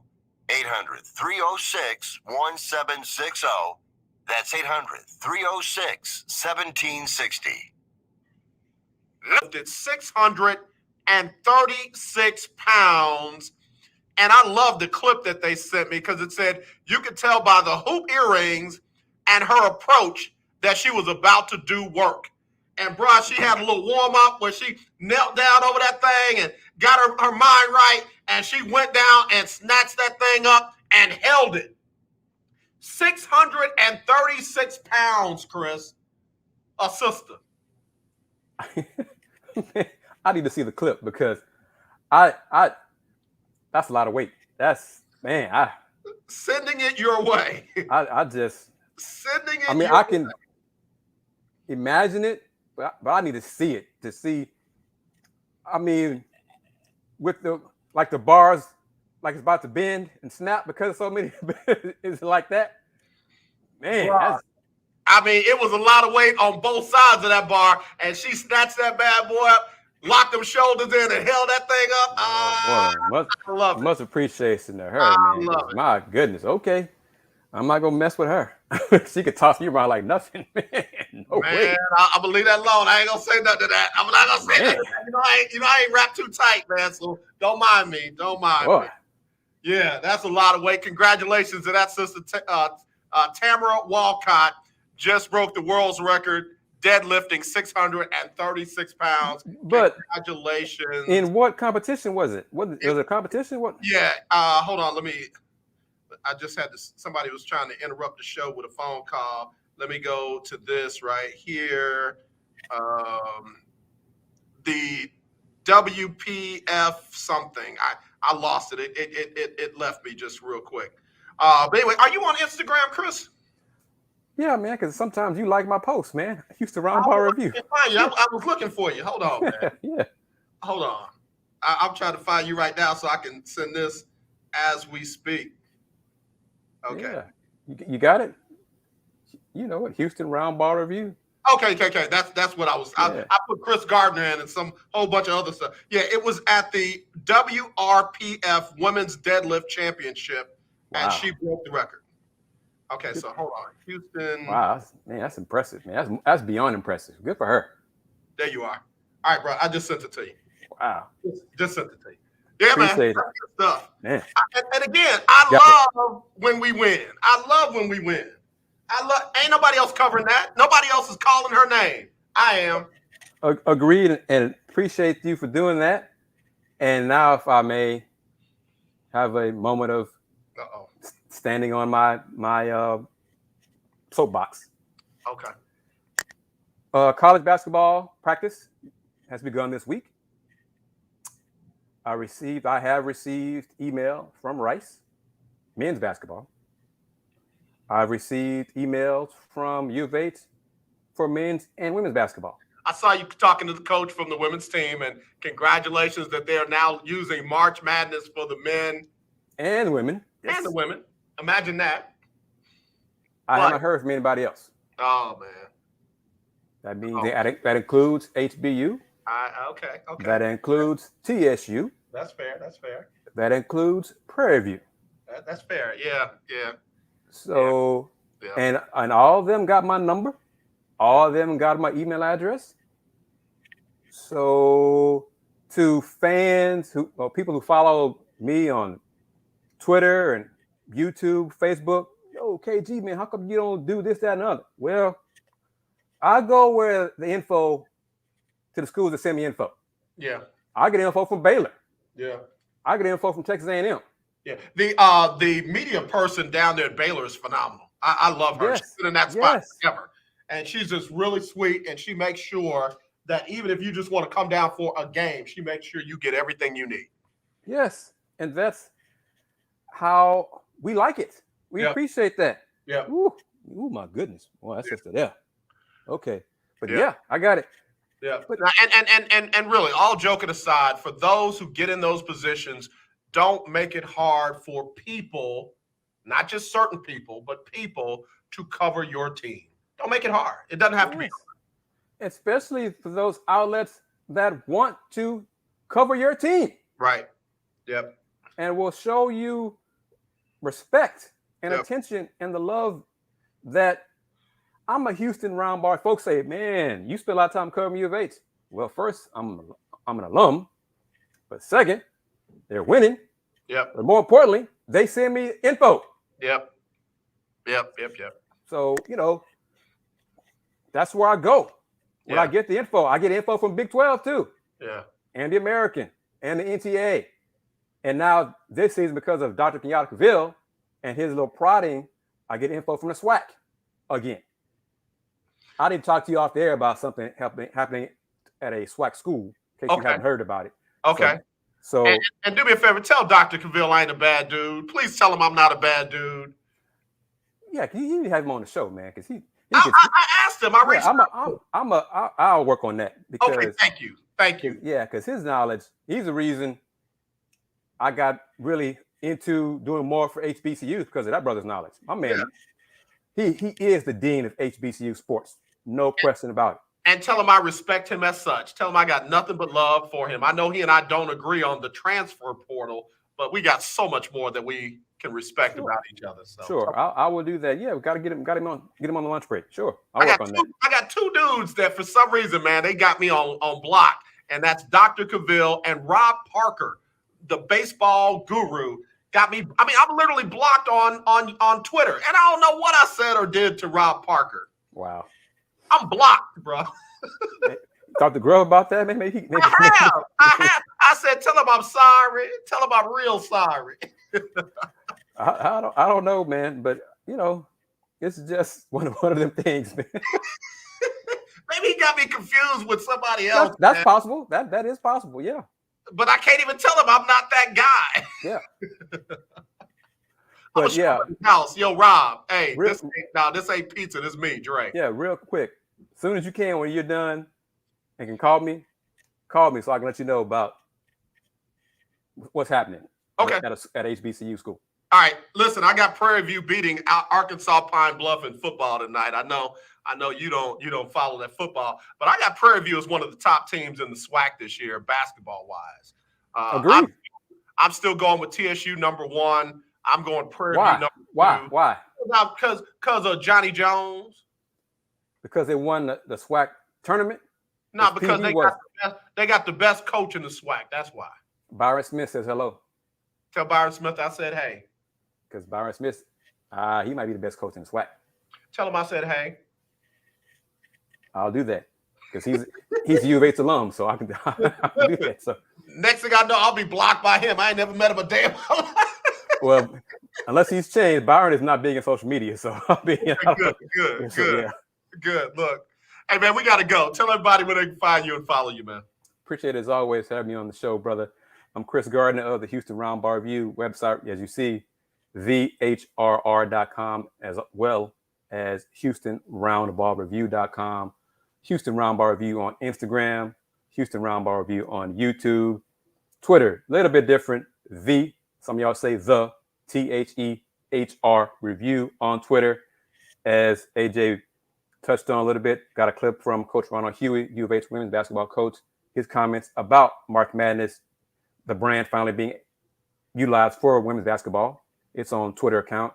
YouTube channel's got clips from 3 players, U of H women's basketball players, Julia Blackshell-Fair, senior, Simon Gladney, senior, and then sophomore, although technically she's a super freshman because it's the extra year, Layla Blair, who's from here, started out at Wheatley High School. But all that's on YouTube, the Houston Roundball Review YouTube channel.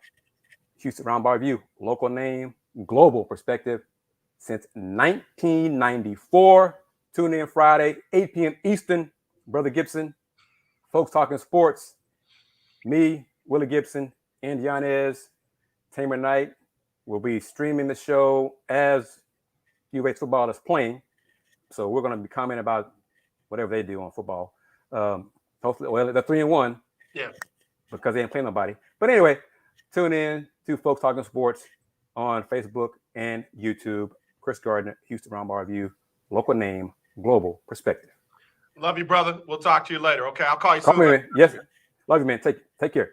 All right, Kris Gardner, y'all. Good stuff as always. All right, I did promise y'all I was going to do the birthdays before, and somebody just sent me a message that I didn't do them. So let me do these birthdays right now. The birthdays. Oh, boy, y'all are funny, man. Y'all are hilarious. Big shout out to Keith Harris from my hometown, Forest Park High School. My daughter, Chantel Marino, and she's not my real daughter. She's my spiritual daughter. She's 30 today.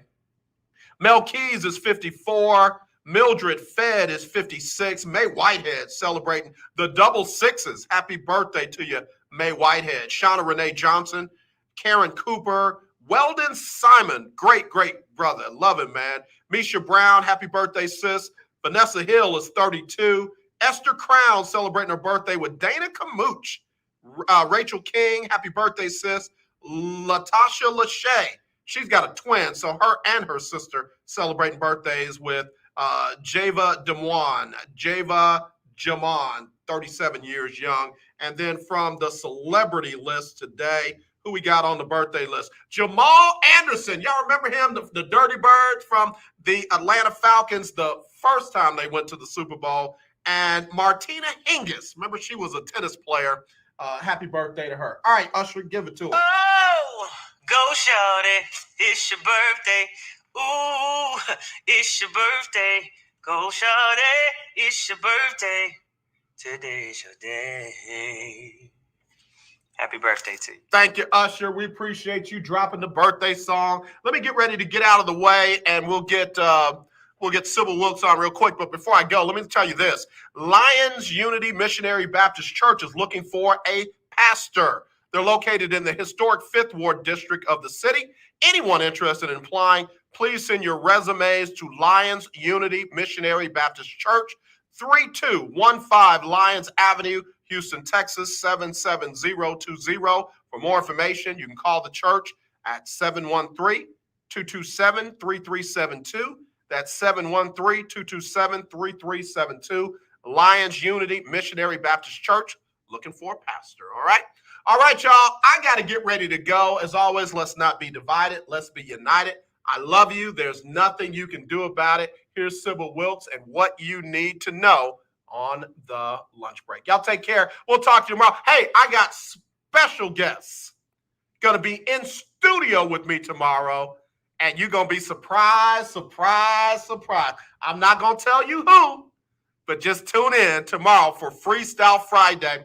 I've got special guests joining me in studio tomorrow on the lunch break. All right, now, y'all take care. Sybil, take it away. It's Sybil Wilkes with what you need to know. President Joe Biden is nominating 9 additional lawyers to run U.S. attorneys' offices across the country. According to the Biden administration, they will include several historic firsts, including the first Black female attorneys to lead their districts. Delia L. Smith has been nominated to run the U.S. attorney's office in the U.S. Virgin Islands and will be the first Black woman to hold that position. Dina King is also proposed to run the U.S. attorney's office in North Carolina and will be the first Black person to hold that position as well. NBA games don't begin until October 19th, but an unhealthy number of the league's players are already refusing to get the COVID-19 vaccination. The NBA's all-time leading scorer, Kareem Abdul-Jabbar, said the NBA should insist that all players and staff are vaccinated or remove them from the team. A small minority of anti-vax players has convinced the Players Union that a vaccine mandate during a pandemic should be a non-starter for the league. I'm Sybil Wilkes. Be informed, be empowered. Pelosi's call.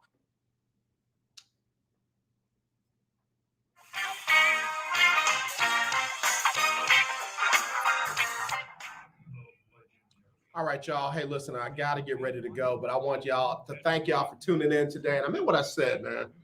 I love Kris Gardner. I love Kim Davis, and both of them have been doing sports in and around this area for a long time. And I apologize if I haven't given them their just due. And again, I will not allow people to minimize them to make themselves look good. Kris Gardner, Houston Roundball Review, and Kim Y. Davis Chalk Talk, and other things that she's doing, like her Kimmy Treats and what have you. They've been doing this stuff for a long time, and they deserve my respect, and I'm going to give it to them. So if anybody I have not fully respected in this business, please, please, please forgive me. I take that on myself.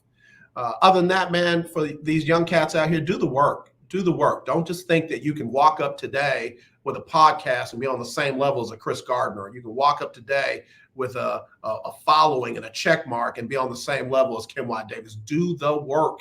That's the only advice I got for you. Just do the work.